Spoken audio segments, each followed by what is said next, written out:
Welcome everyone. Thank you for attending our quarterly education book webinar. I'm very glad you're able to make it. Thank you to our viewers and donors for making events like this possible. I'm Shannon Watkins, Research Associate at the James G. Martin Center for Academic Renewal. The Martin Center is a nonprofit organization dedicated to higher education reform. We advocate responsible governance, viewpoint diversity, academic quality, cost-effective education solutions, and innovative market-based reform. You can find out more at jamesgmartin.center. Before we get started with today's talk, I want to tell you about our next event in this series. On April 27th, we'll be hosting David Bernstein of the Antonin Scalia Law School at George Mason University to talk about his book, Classified: The Untold Story of Racial Classification in America. We'll have information about that event on our website soon. I'll hand the floor over to Margarita shortly, but I want to take 1 minute to tell you all how this event will run. First, Margarita will talk for about 20 minutes about her book.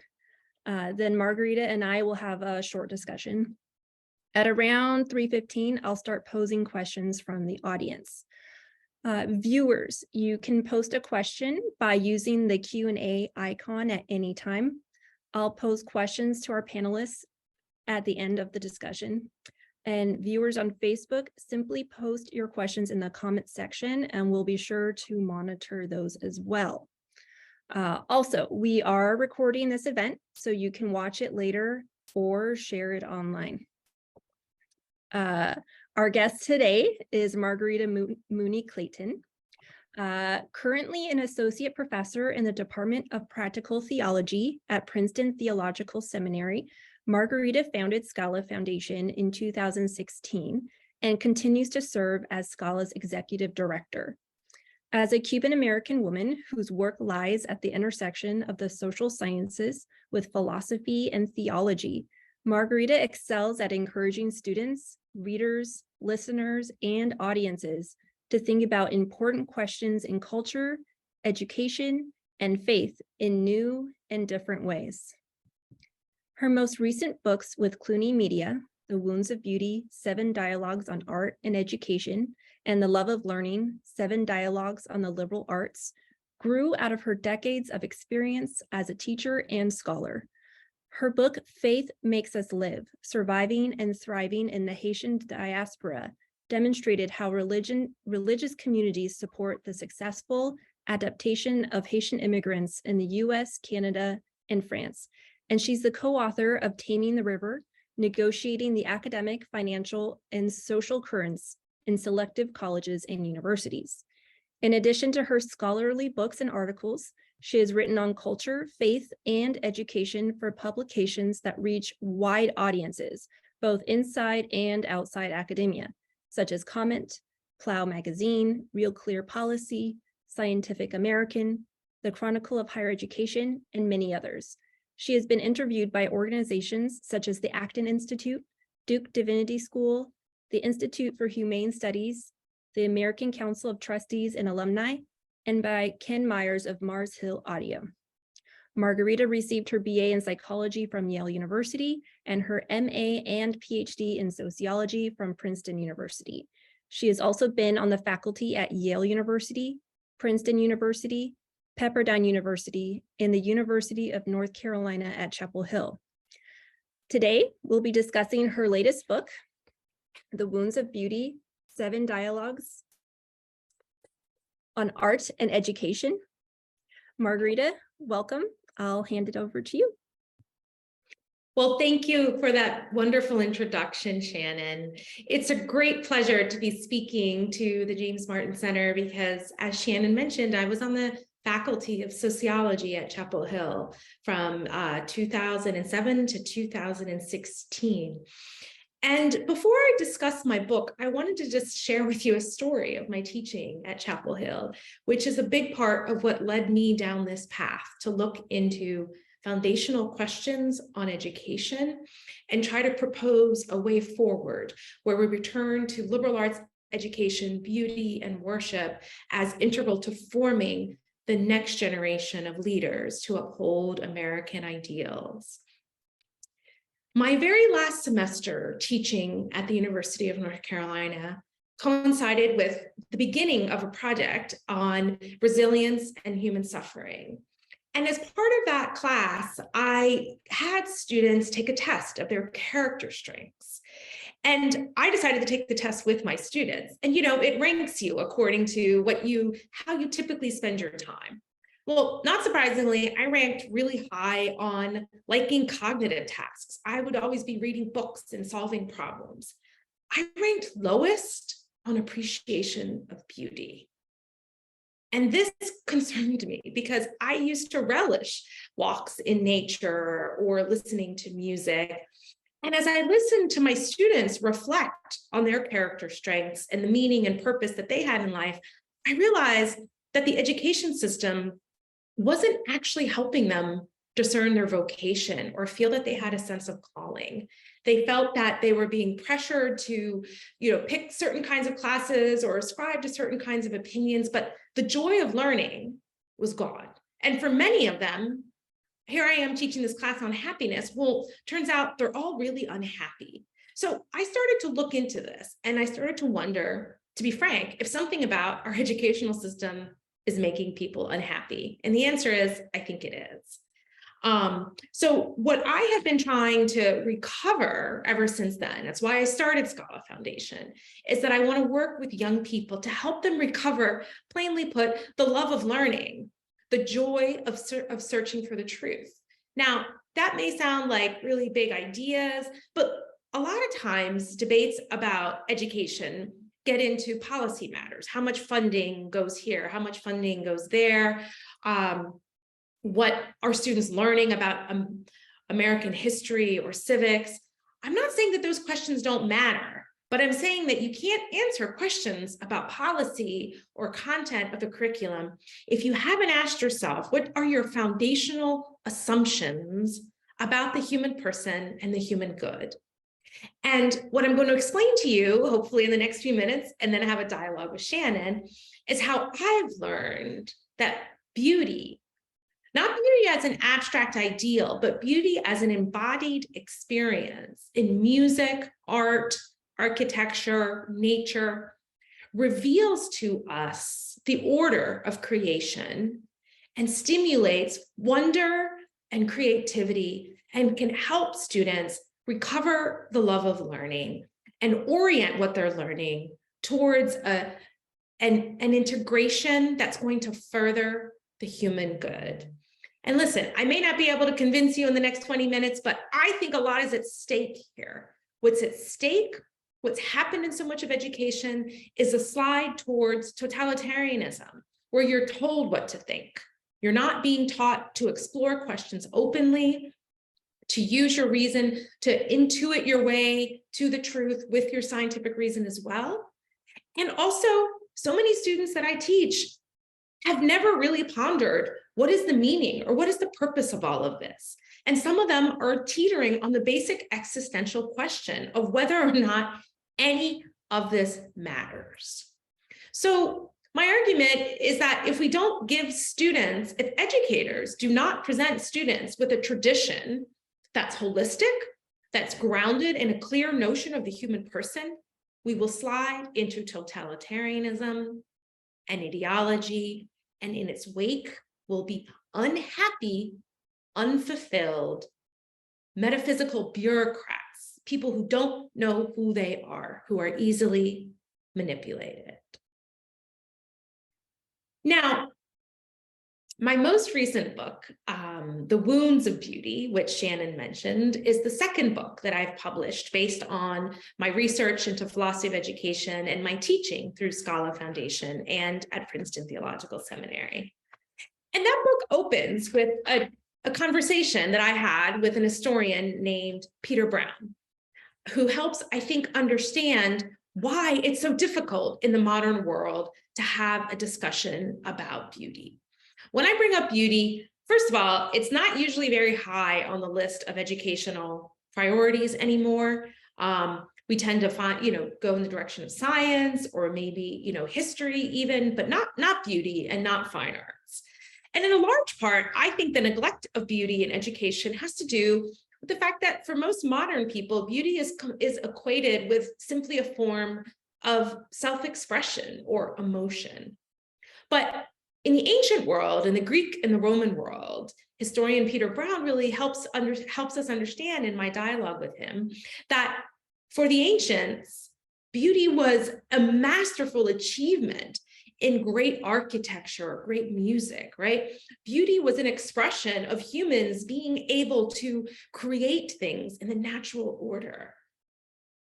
Now, Plato challenged this a bit because he wanted to focus not on the human achievement of building great aqueducts or great buildings, but on that kind of feeling you get at beholding one of these great things that we make. And so for Plato, beyond the greatness of human achievements, there was this unseen being that was even more perfect than anything that we could create.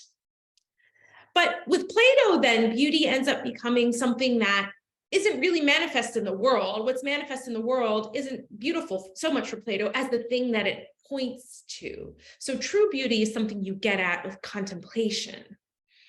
Now, with Christianity, and in particular, the incarnation, God taking on human form, yet retaining his divinity, early Christian thinkers like Augustine, right, who was a convert to Christianity, someone who spread Christianity throughout the Greco-Roman world, he was really captivated by the idea that beauty in material things is an echo of the good, a path back to God, a joyful encounter with a soul that reveals himself in nature. So in the Christian tradition, beauty is an embodied experience that communicates with us holistically in pre-conceptual terms. Beauty is grasping ordered reality as it manifests itself in forms that have, as Thomas Aquinas said, harmony, clarity, and integrity. Now, again, it sounds like I'm just discussing deep philosophical concepts here, which, okay, I admit I am, but there's a relevance here. As I said a moment ago, our modern understandings of beauty are really quite different. We tend to think of beauty as this kind of, beauty is this muse that descends from the sky. It's a form of self-expression, discovering ourselves. But the artist then becomes like a mediator between the divine and the human.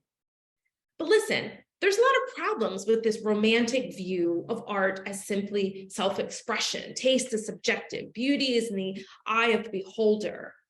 The big debates today about beauty is that it's just about pleasure.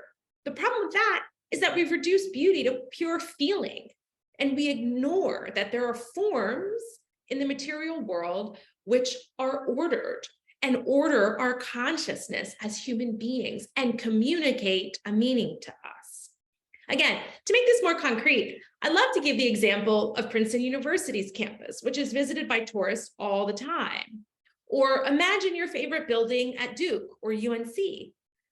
Well, on Princeton University's campus, I can tell you, all the photographers coming to take wedding pictures or first communion pictures, they all go to the beautiful Gothic structures because the arches and the height give a sense of proportion that make photographs of human beings stand out more. I can tell you, nobody takes their wedding pictures in front of the new dorms at Princeton, which one of the workers who helped build it and maintain it told me, it looks like a jail. It's a concrete slab box with really narrow windows that you can barely see out and apparently can't close.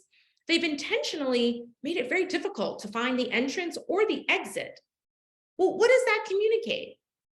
It communicates that reality is confusing and dark. Hence, the workers call it a jail. So that sense that what we create in the world can inspire us and uplift and ennoble our humanity or degrade it is something that common people see, that all of us have the intuitive capacity to see. But listen, As I said, I'm not interested in beauty for pure philosophical reasons. I'm interested in beauty because I think it's the job of educators to produce the next generation who knows and loves a tradition. And what I want to help people understand is that there is a tradition of beauty.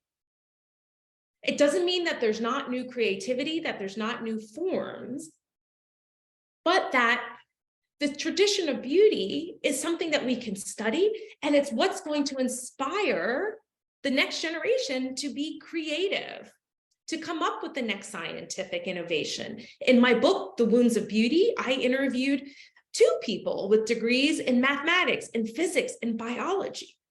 One of them is now a nun who's famous for making cheese, the cheese nun. The other is an iconographer, a painter, who is also my husband, David Clayton. And for both of them, studying mathematics and physics is not different from the art that they make, because art is openness to creativity, but it's also generating a form that communicates and brings something into the world that pleases, that brings us closer to the good. And so artists have an essential role to play in building up civil society. A culture of beauty is going to be a culture of trust. And a culture that neglects beauty will quickly fall into iconoclasm, the destruction of symbols of the nation and of beauty, will fall into totalitarianism, and it'll fall into nihilism. So again, I've said a lot in just a few minutes, so I want to try to just point out that in the many talks I've given about education, I really think that for so many, our educational systems seem to be caught between this idea that we need to promote science and we need to promote truth-seeking so people know that history. Listen, I support all of that. Some people want to renew the humanities, right? We need to have great books and we need to have great literature. I also think that that's a really great idea.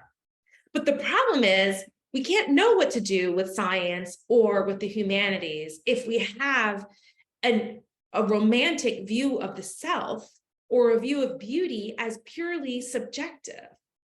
So what I'm trying to say is that we also need education that's going to expose students to fine arts and to crafts. This is easier to do at the K-12 level because children are by nature creative and inventive, and they love crafts, and they love music, and they love nature.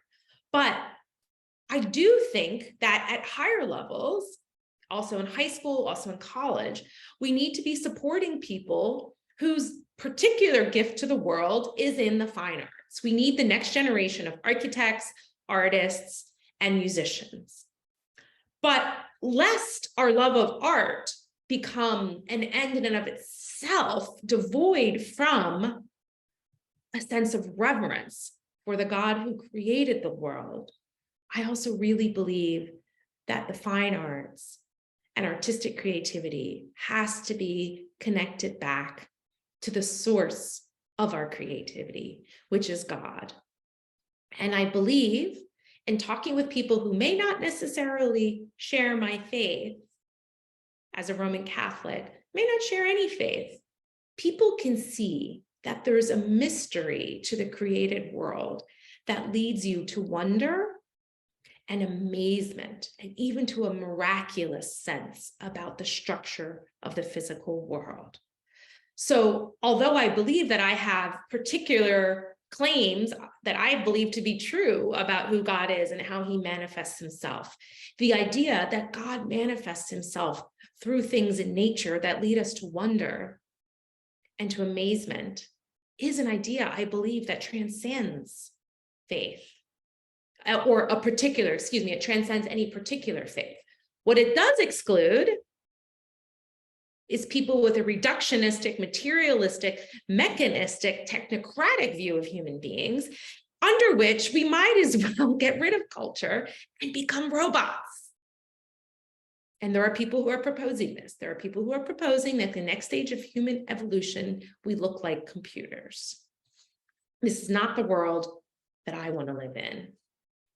The other thing that's happening, and I think right now, I started Scala and I run the conferences and webinars and events because people are having a hard time talking across our political divides and our religious divides.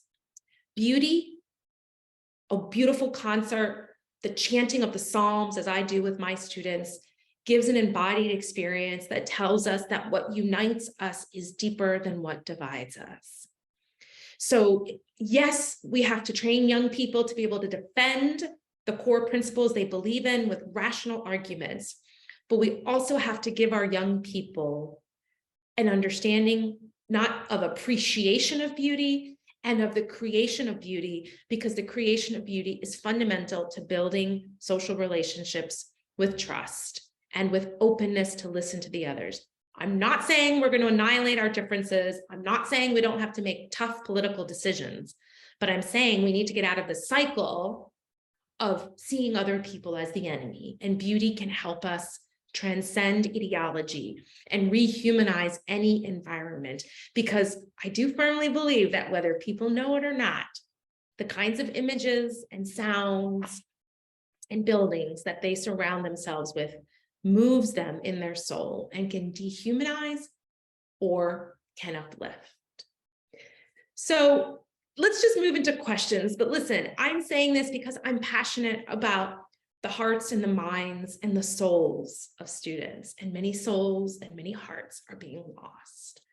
And I believe that liberal arts education with a fine attunement to beauty and the fine arts is going to help students understand that sometimes that life is irreducible to a scientific experiment, that sometimes you can't cross all the T's and dots the I's. Human life is irreducible in its complexity. The process of understanding our lives is unfinished, but we do have a purpose. We do have a vocation. And the end of education is to have teachers not filling out endless paperwork, which so many teachers tell me they do, but helping students discover that passion, that love inside of them. And when students have that spark, their mind can do incredible things. And to take away that spark, that individual student's love for a subject matter or whatever he or she has been called to, is to rob them of their future. That's why I care so much about bringing beauty in liberal arts education to as many people as possible, so that education does not seem like you're in a jail that's boring and dehumanizing, where creativity is not self-expression, it's discovering the reality of the material order and co-creating anew with God. And when we're done, looking upon what we've created and resting on the Sabbath day and praising the God whose good glory brought that to being. Thank you, Margarita. That was a great introduction to your book. Now, Margarita and I will have a little bit of a discussion before we open it up to audience Q&A. So Margarita, can you tell us about the title, The Wounds of Beauty? It contains striking imagery of pain and suffering that are somehow related to beauty. One might find the notion paradoxical. Beauty is usually associated with joy, pleasure. How are beauty and suffering related, and what role does that relation have in education? Well, I picked the title, The Wounds of Beauty, because I think that the very title kind of already provokes a reaction. So most people's minds, when they hear that, the wounds of beauty, will think of something like the pietà, right? The sort of the capacity of beauty to provide consolation in the midst of suffering. I heard a lot of stories from people who may not necessarily share my Christian faith, but in this project I was doing on resilience and suffering, people who had suffered sexual abuse, people who had themselves abused drugs, people who had been very physically ill. It was astounding to me how many people might not be in church pews on Sunday, but in the midst of suffering had experienced something other, a kind of mysterious presence. And that presence gave them a kind of hope that life and pain in life isn't meaningless, that somehow this pain can be integrated into a larger whole. So, but the second reason that I use the title, The Wounds of Beauty, actually comes from a talk that now recently deceased Pope Benedict, then Cardinal Ratzinger, gave. And he said that the wounds of beauty actually also gives us a second understanding of beauty, right?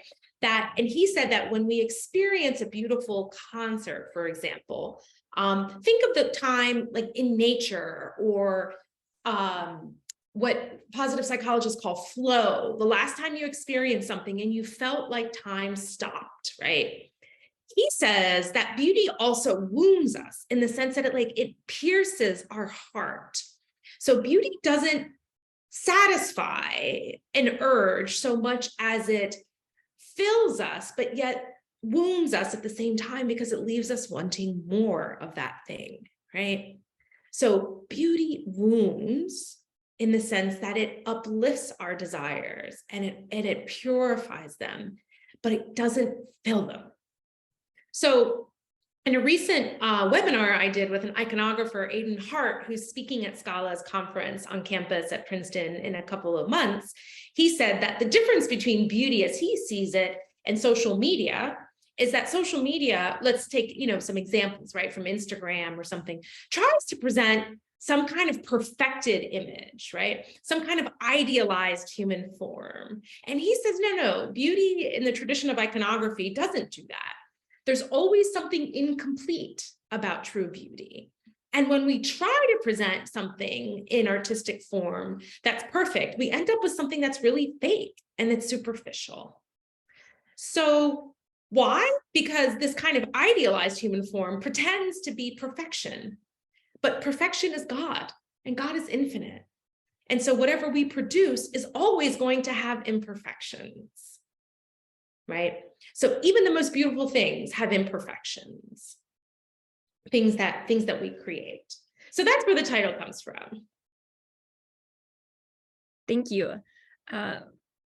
Why is it important for every student, regardless of whether their institution is religiously affiliated or not, to encounter and learn about the true nature of beauty? What would you say is the number one obstacle students face in contemplating beauty? Well, interestingly, in Europe, which in many ways is more secular than the United States, has moved away from its Christian roots. The study of the fine arts, music and art and architecture and literature is much more present in the curriculum. And it's very hard in the United States. We tend to be pragmatist and we tend to want people to finish their schooling, whether it's, finishing high school or college with a skill, with a credential, with a license. And I'm all for that. But who said that if your future is in being a truck driver or a hairdresser, that you don't appreciate classical music or beautiful art? These beautiful art forms were created to create a civic culture, to create a national culture. They weren't created for the elite. They were created for the masses. So popular culture used to be beautiful culture, right? These are not opposites. The number one obstacle, I think, Shannon, is just simply time. Creativity, ingenuity, innovation, looking outside the box takes time. And it doesn't always fit into our busy schedules where students are kind of taking more and more tests, where teachers are spending so much time filling out forms. Beauty takes time. It takes time to get yourself into a place where you're really attentive and listening and paying attention. So I think we need to sacrifice certain things in order to make room for beauty. We need to rethink how we structure our day in families. What about, as one of the people I speak with in my book, George Harn says, if every family had 2 minutes of beauty, right? My husband and I are working on a book to help families celebrate liturgical feasts in the home, just to have a cycle of images that represent where we are. We already have, the cycle, which I'm gonna admit I participate in, the NFL playoffs, the Super Bowl, March Madness, Halloween, Valentine's Day, Labor Day, go on, Mother's Day, these huge events where people are spending money and consuming things and creating a social life around them. Well, what about the Feast of the Presentation of Jesus in the Temple, which is today, February 2nd? What about, other feasts other than the Nativity, right? The Feast of the Wise Men. Again, not that I'm not deriding healthy forms of secular entertainment. You're looking here at a very proud former holder of season basketball tickets to Chapel Hill. I love that. But it can't be what orders our relationship to God's time, right? So that's all about the here and the now. But what about the feasts and the time that link us to the past and the present and to eternity? That culture of festivals actually still exists more in Europe than it does here. So what I'm saying in response to your question is that beauty isn't only for people who have a particular kind of faith, it is a piece of being human. I actually think faith communities have a particular stake in preserving beauty because of its intrinsic connection to worship. And I think right now, faith communities can help save culture, because I think that if forms of culture, such as art, painting, or music, are devoid of this transcendent understanding of beauty as connecting us to the supreme good, I think those forms of beauty are going to turn into music and art and architecture that dehumanize. And that's not an accident. The people who are the theorists behind those forms of art and beauty actually think they're promoting nihilism.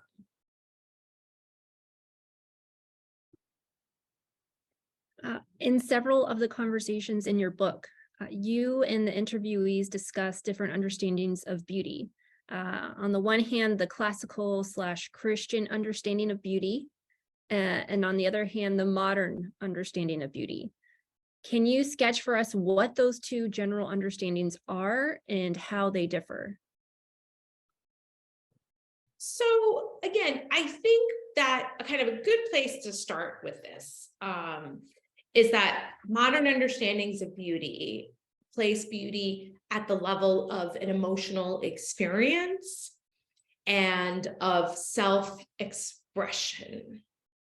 Now, again, I don't want to sound like I'm saying there's no element of emotion or self-expression, but in the ancient world, beauty was thought of as self-transcendence, as connecting our creativity and our interior life to a created reality, to an order. So the problem with the modern understandings of beauty is that it's disconnected from truth or from order. So and again, this, I think you could see this being done in the Romantic movement later on, and what's popular, often called the Frankfurt School, Adorno. There were those who, again, thought that, well, beauty is not kind of a reflection of a higher order, but it can be the ultimate human experience. It can be the greatest human experience that we have. But as great as it is, it never really leads us anywhere or makes us feel more free or more human. Because for the Adorno school, an experience of beauty is an emotional thing. And the reality is we're still trapped under the throes of capitalism. So beauty for Adorno and, in the Frankfurt School allows us just for a moment to escape material reality. And so then again, it falls into a kind of idealism, right?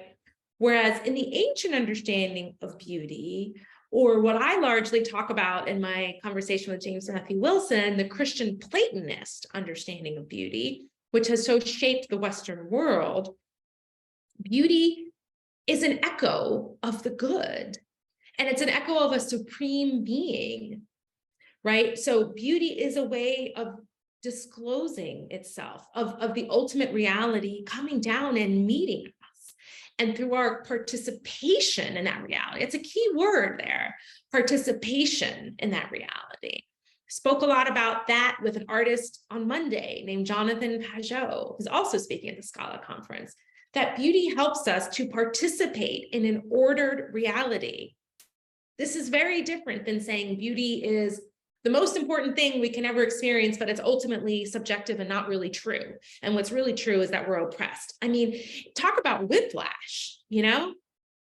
So again, this is why if beauty is an embodied experience, it communicates to us pre-rationally, not irrational. This is also really important, right, Shannon? This is not saying beauty is irrational. I'm saying it's part of order, right? It's a very different thing. And if beauty is pre-rational and communicates to us through an experience, that's why I think it's so important for students to, yes, appreciate beauty, but also make beautiful things, because it forms them to know how to participate in the world and contribute to the common good. And if beauty is a feeling and it's self-expression, it has no relationship to the common good. Based on your professional experience and conversations, what understanding of beauty is most commonly found in the classroom? I've been reading Roger Scruton's short work on beauty, which masterfully explores these ideas. Is this or other similar works likely to be found in a college classroom? And if not, why do you think that's the case? I would not venture that Roger Scruton would be a required text in most places. He himself, as an academic, was never really accepted in English mainstream universities for his ideas, being too traditionalist, too conservative. He was a critic of Marxism, a critic of communism. However, he has left an incredible legacy, and there are people such as the Common Sense Society who are promoting his legacy, who are trying to develop civics curriculums that also talk about beauty. There are just, disciples of his, people who studied with him, Robert George at Princeton University, people like myself who encountered him, probably only 7 or 8 years ago, who now teach him. So I do believe that ideas that are meant to last may, have a life beyond what the author could have done. So Scruton was engaging, he was fun, but no, the authors that I engage with in my book would include people like Bonaventure, Jacques Maritain, Edmund Burke, Russell Kirk. No, though they are not present in most K-12 or higher education, the exceptions being classical liberal, like schools that are really dedicated to this mission. They might be at Hillsdale, or I would imagine they are. They might be at Belmont Abbey in North Carolina. And some of them might be at Columbia University in New York, which still has a great books curriculum. But I do think that these ideas are being picked up a lot in the classical liberal arts movement, in the K-12 movement. I do believe that in my discussions with teachers, the text I engage with in my book can be read, at least in part, at the high school level. And so if you're worried about your kid going away to college, let me tell you, I understand. However, you have a lot of influence over your child when they're at home. You can introduce them to these ideas. You can find a school that will introduce them to these ideas. Through the work I do at Scala Foundation, I'm trying to connect parents with the educators, with the artists who are going to make this renewal happen. The independent school movement, look, charter schools, I've talked to people, publicly funded charter schools. We might see a huge increase in that with changes in how state funding can be used for them.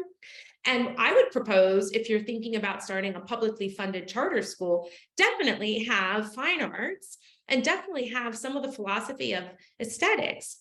You can leave the worship to the religious communities. Don't exclude it. Tell people it's part of it, but you can ground the curriculum in some of this philosophy, and you can also teach some of the theology, right? But how students apply it can be worked out in their particular faith communities.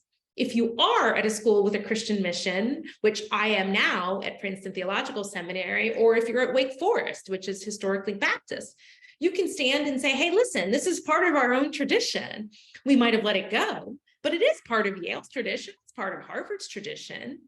And at North Carolina, Chapel Hill, even though it was founded as a public university, chapel and prayer, used to be part of what students did, right? So there's no reason that religion can't have a place in public education. I know maybe that's not what some people want to hear, but that was the case in this country up until maybe about 50 or 60 years ago.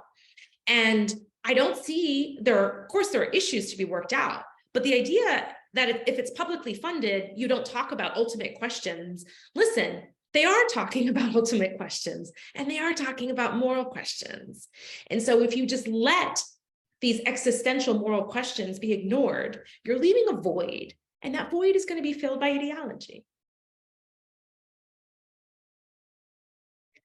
In the book, you discuss how each person has a desire for beauty, but that desire must be formed and educated.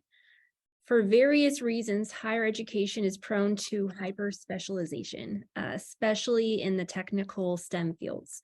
Students can quickly go deeper and deeper into a particular niche subject without much contact with other traditional disciplines.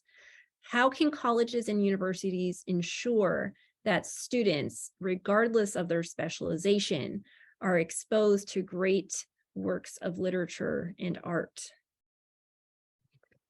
Well,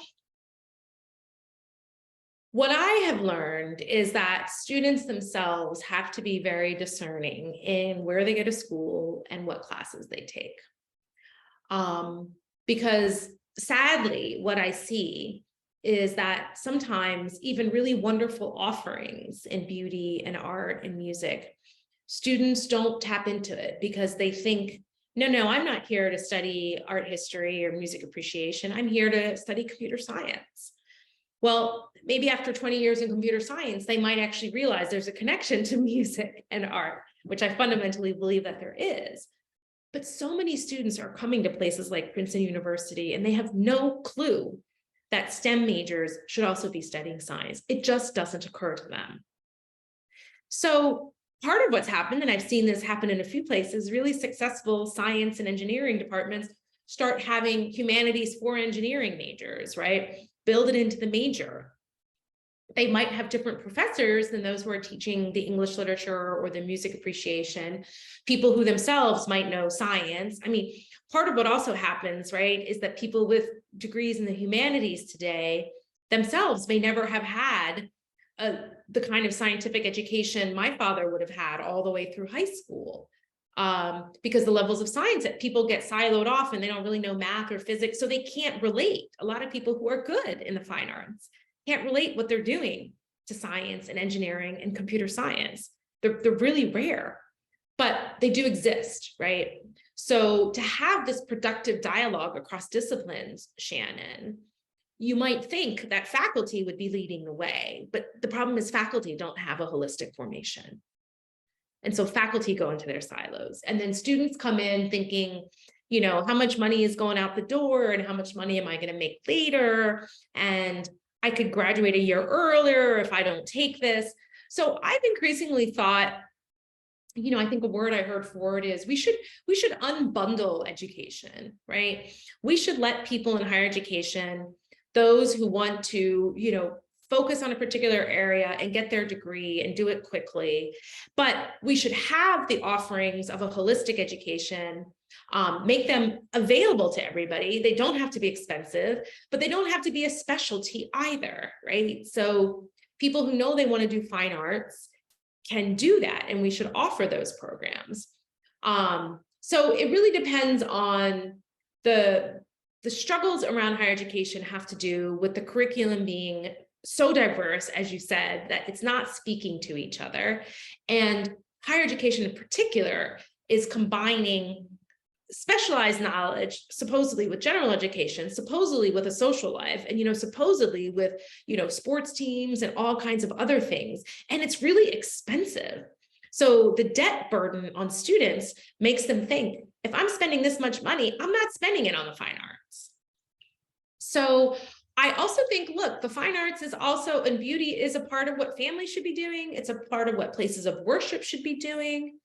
And I guess what I'm trying to say is that if students want to fast track to a credential, that's great. But education was never supposed to be only the job of accredited institutions. It was never supposed to be that way. and it shouldn't be that way. The job of forming the next generation belongs to everybody, to every family, and to every church. And so maybe in the past, we could have relied on institutes of higher education or high schools to give this holistic kind of formation I'm talking about. But if you haven't noticed, it's not happening. So what I'm hoping to do, and what I try to do, is encourage people wherever they are, whatever walk in life they are. Look at some of the resources from Scala. Look at the resources online from the James Martin Center. Look at all that, Hillsdale is doing to make publicly available information. And look at the drastic rise in homeschooling, including among minorities. Look at what people saw was happening to their children during COVID, when suddenly everybody was home and people are saying, hold on. There are incredible, incredible resources out there. I don't want to sound like I'm saying that to do this well, you have to do everything I've said, because I really believe that education is from person to person. And any well-formed person who is seeking the truth and loves beauty can pass this on to another person. There are teachers in public school, K-12 school, higher ed, who, by the fact of who they are and what they do to contemplate beauty and worship God, are bringing this vision into their classroom. And I firmly believe as a teacher that even if students can't name it, they see beyond appearances and they see something about who you are as a person and why you're there. And if your meaning and your purpose is clear, and you have a vision of the ultimate reality, and you have a sense of mission, the students will perceive that and they will be inspired. Great. Well, I do have a couple other questions, but we have a question from a viewer, Nico. So I'll read that. And he says, Margarita, you do not seem to use the most recent scientific backing for objective beauty. This helps your argument and crosses over the old divide that pitted science against the humanities. Thanks, Nikos. Well, thank you for that question. So I think it would probably depend on which scientific debate around beauty we're engaging with, but I will try to say that what I have seen is that there is certainly an interest in beauty amongst theoretical scientists, right? People who do physics, people who do pure math, the idea that reality is ordered, but also mysterious, right? Where I have at times found the discussion to be more challenging is actually sometimes with engineers who want formulas to go out and build things. And so I think that with some of the engineers that I talk to, these ideas that I'm talking about don't sound as familiar to them. And, so I definitely think that there are scientists who have written about beauty for a very long time. There's a book that I mentioned in one of my books, looking at the biographies of scientists. What I encourage people to do if they're stuck in this kind of science versus religion is look at the history of great inventions and look at the history of great inventors. Galileo, Einstein, they all believed in mystery and they all believed in awe and wonder. So the paradigm of science versus religion, as far as I understand it, has come to us kind of from a rationalistic Enlightenment view of truth, which is reductionistic. And so it really depends on what your philosophy of science is. And if your philosophy of science is an Enlightenment one, then yeah, there's going to be a conflict. But there's plenty of ways of talking about science where science is about, discovering the natural order of the universe, but also kind of, illustrates that there's a created order, but that there's also mystery.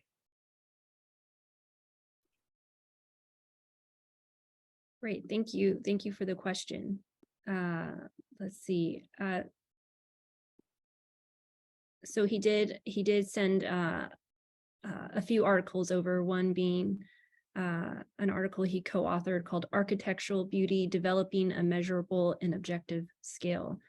So that would be interesting to look into at another time. Margarita, I do want to ask you, what experiences of beauty can students seek out on their own outside of the classroom?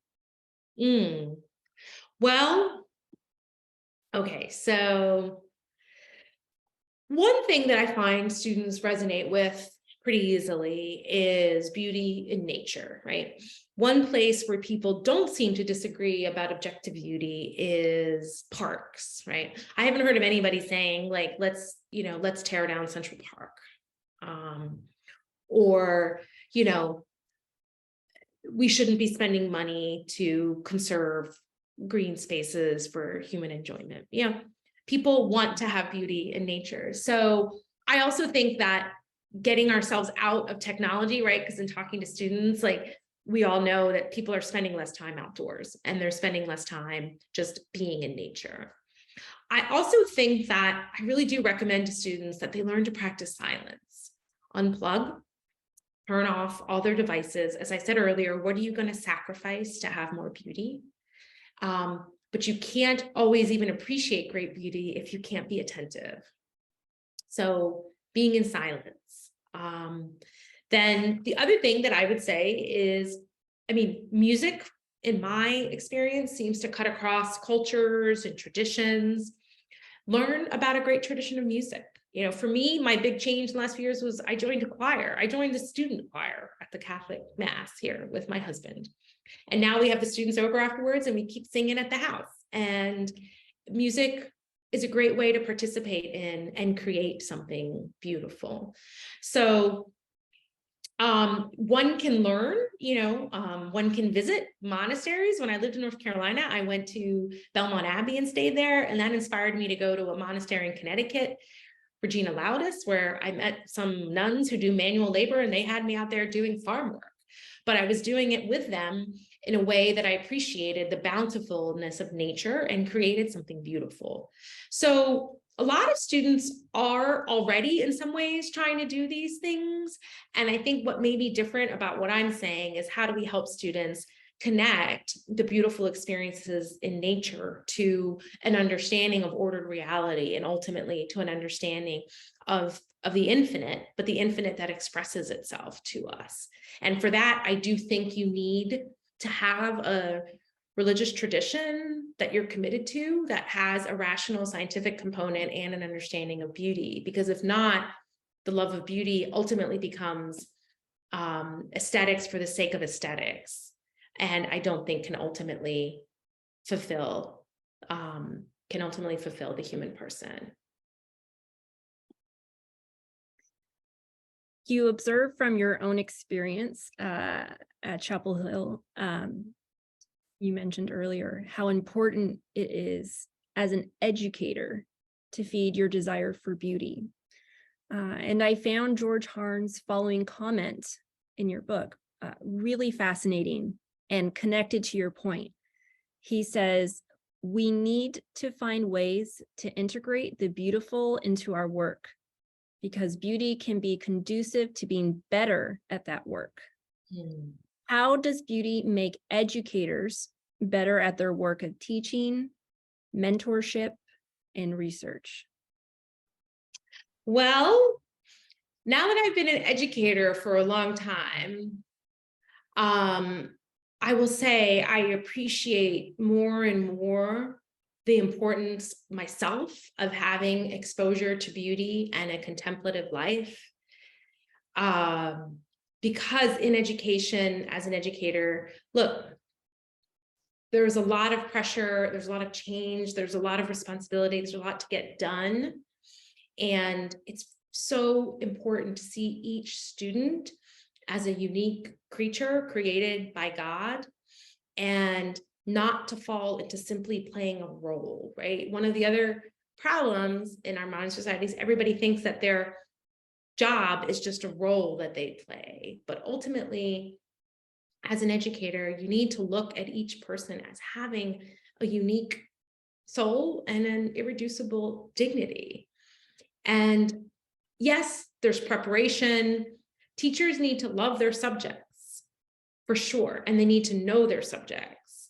But in order to walk into the classroom every day and communicate that knowledge, you have to love people. And, one of the other kind of modern problems, I think, we tend to think that, social life isn't easy. People are difficult. Students learn in different ways. Students aren't always truthful. Students aren't always hardworking. They're not always interested in what you have to say. So I think as an educator, it's important for me to live a holistic life, because if I can't model it, and I won't actually be able to deal with the difficulties of raising the next generation. If I myself, like when I mentioned that part at Chapel Hill, when I was struggling myself to spend more time in beauty, and I wasn't doing it, I found that my emotions were more volatile. I found that I couldn't find inner peace. I found that I had a hard time learning to slow down and respond more thoughtfully. So, I read a book. It was called Healing and Feeling the Emotions. And I've discovered that when I am intentional about silence and contemplation in nature, that my emotions are still there, but they're not moving me wildly, right? That my emotions are being integrated into these forms in the world that give me a kind of deeper sense of my place in the world and being home in the world, right? And so I do believe that even people who have been imprisoned unjustly can find a place of inner peace and then approach the world from that place. And instead, what are we producing? We're producing a lot of resentment and a lot of anger. And that's not a good place. So we do have another question. This one is from the Martin Center's president, Jenna Robinson. Jenna asks, fine arts degrees often don't pay off if you look at them exclusively in financial terms. How should universities respond? Well, it is true that in financial, two things. One, if you wanted to just say it this way, most people don't end up working in what they major in. So, how good of an investment is a BA anyway? A lot of what a BA gets you in any field is a kind of general work ethic, a set of connections, some years to mature. I'm just being blunt, right? The flip side is another way of looking at it, Jenna, is I would say fine arts isn't always taught very well in universities, and it's not always being taught in the way that I'm talking about. So I would avoid spending a lot of money on an expensive fine arts degree, unless you actually really know that it's grounded in these principles that I've been talking about. There's a lot of successful artists and who have essentially gone and done a workshop or studied with a master, right? There are ways to learn fine arts without getting a fine arts degree from a university. I would like them to still be there, and I would like them to teach the traditions of that field. Yes, as I said, there can be creativity, but are those fine arts programs actually teaching the tradition, the great traditions? Some of them are, and I think that those should continue. I think at the K-12 level, before we get to specializations, I do think music programs and art programs should be a part of public education. And oftentimes, governments don't want to fund them because they don't see the usefulness of it. And when we're starting to talk about like the job skill usefulness of first grade education, I'm like, well, honestly, maybe there are other things driving the cost of education other than the fine arts programs that we could cut first. So I do think it's a mistake. Okay, so let me squeeze in this very last question before we end. The US spends $9 per year per person in federal dollars on the arts. Europe spends 26 to 57 per person, depending on the country. Should we further beauty in the US in ways more similar to Europe as a public good?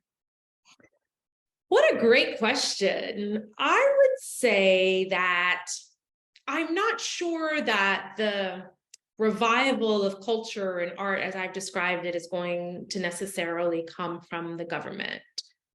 I think that when the government gets involved, oftentimes they get over-involved, and the place of the government, as I see it, would be to foster the appreciation, allow for this. But I really see this revival I'm talking about coming from patrons, from the private sector, from churches, from businesses, right? What makes a business successful? Creative people. Who are creative people? People who studied art, people who are still exposed to art. Lots of business leaders have told me this. What I think happens is that business leaders, for example, don't know what fine arts to promote or don't know how to help the arts. Places of worship also have an intrinsic need for art and music. But you know how many churches I talk to, they've cut their music budgets and they don't want to commission artists, right? So even the places that really historically produce this art, I mean, the way those fine arts have historically been produced really was more through patronage and through places of worship. It may be that today places in Europe are trying to preserve this as a cultural patrimony, but I just don't think that government is the necessary component to this revival. I think it's private patrons, and I think it's places of worship. Well, this brings us to the end of our event. Thank you, Margarita, for speaking to us today. Thank you to our viewers for tuning in, and I hope you will pick up a copy of Margarita's book. It is a very helpful resource in thinking about these fundamental questions. Thank you, everyone, and have a great afternoon.